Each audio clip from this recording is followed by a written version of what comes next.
ಎಷ್ಟು ಆಗುತ್ತೆ ಅಕ್ಕಿನ ತೊಗೊಂಡಿದ್ದೀನಿ. ಗಸಗಸೆ ಪಾಯಸ ಮಾಡೋದಕ್ಕೆ ಚಿಕ್ಕ ಮಕ್ಕಳು ಅಡುಗೆ ಮಾಡೋಕ್ಕಿಂತಲ್ಲ ಇಷ್ಟು ಮಾಡ್ತಾರೆ. ಒಂದು 5-6 ಗೋಡಂಬಿ, ಒಂದು 7-8 ಕ್ಯಾಶ್ಯೂ ತೊಗೊಂಡು ಫ್ರೈ ಮಾಡ್ತಾ ಇದ್ದೀನಿ. ಇದಕ್ಕೆ ಸ್ವಲ್ಪ ಗಸಗಸೆ, ಒಂದು 5 ಸ್ಪೂನ್ ಅಷ್ಟು ಗಸಗಸೆ ಹಾಕ್ತಾಯಿದ್ದೀನಿ. ನನ್ನ ಕಣ್ಣಂಟೆಲ್ಲ ಹಾಕೊಂಡು ನೀವು ಅಳತೆ ಬೇಕು ಅಂದರೆ 2 ಸ್ಪೂನ್ ಹಾಕಿ. ಇದೆಲ್ಲ ಸ್ವಲ್ಪ ಸ್ಮೆಲ್ ಕಂದು ಬಣ್ಣ ಬರೋವಾಗ ಫ್ರೈ ಮಾಡಿ.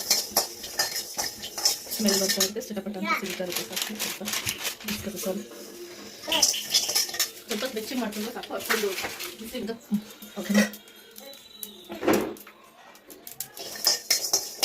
ಅದಕ್ಕೆ ಕೊಬ್ಬರಿ ಪೌಡರ್ ಮಾಡಿಟ್ಕೊಂಡಿದ್ದೀನಿ. ಅದನ್ನು ಸ್ವಲ್ಪ ಫ್ರೈ ಮಾಡ್ಕೊತೀನಿ. ಫ್ರೈ ಮಾಡಿ ಸ್ವಲ್ಪ ಚೆನ್ನಾಗಿರುತ್ತೆ ಪಾಯಸ. ಗಸಗಸೆ ಜಾಸ್ತಿ ಬೇಡ, ಸ್ಟವ್ ಆಫ್ ಮಾಡಿ ಇದು ಮಾಡಿಕೊಂಡು ಸಾಕು.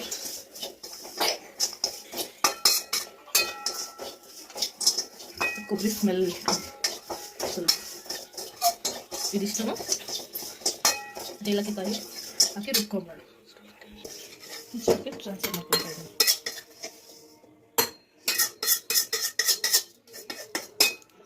ಅಷ್ಟು ಸ್ವಲ್ಪ ನೀರು ಹಾಕಿ ಗಸಗಸೆ, ಏಲಕ್ಕಾಯಿ, ಬಾದಾಮಿ ಒಂದು ಗೋಡಂಬಿನ ಮಲ್ಲಿಗೆ ಸ್ವಲ್ಪ ಕನ್ಸಿಸ್ಟೆನ್ಸಿ ನೋಡಿಕೊಂಡು ಅದಕ್ಕೆ ತಕ್ಕಷ್ಟು ನೀರು ಹಾಕ್ಕೊಂಡು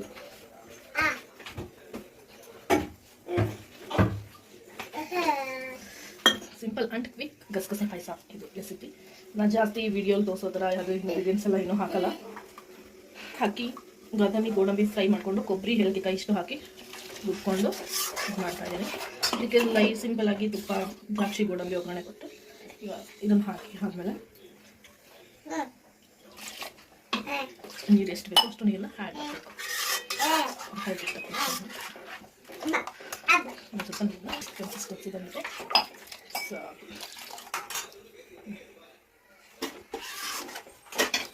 ಇದಕ್ಕೆ ಸ್ವಲ್ಪ ಬೆಲ್ಲ,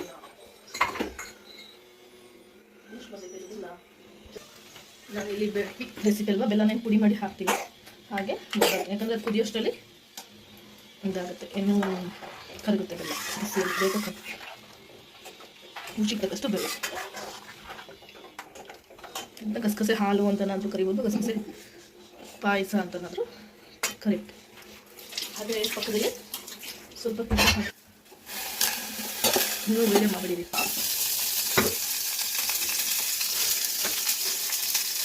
ಇಲ್ಲಿ ನಾನು ಗೋಡಂಬಿ, ಬಾದಾಮಿ ಮಾತ್ರ ಹಾಕಿ ಮಾಡ್ಕೊತಿದ್ದೀನಿ. ದ್ರಾಕ್ಷಿ ನನಗೆ ಸ್ವಲ್ಪ ಇಷ್ಟ ಆಗೋದಿಲ್ಲ, ಅದಕ್ಕೆ ದ್ರಾಕ್ಷಿ ಹಾಕ್ತೀನಿ. ಬಾದಾಮಿ and ಗೋಡಂಬಿ ಮಾತ್ರ ಫ್ರೈ ಮಾಡ್ಕೊಂತ ಅದಕ್ಕೆ ತುಪ್ಪದಲ್ಲಿ ಒಗ್ಗರಣೆ ಹಾಕಿರೋ ಗೋಡಂಬಿ ಆ್ಯಂಡ್ ಬಾದಾಮನ್ನು ಕೊಡ್ತಾರೆ.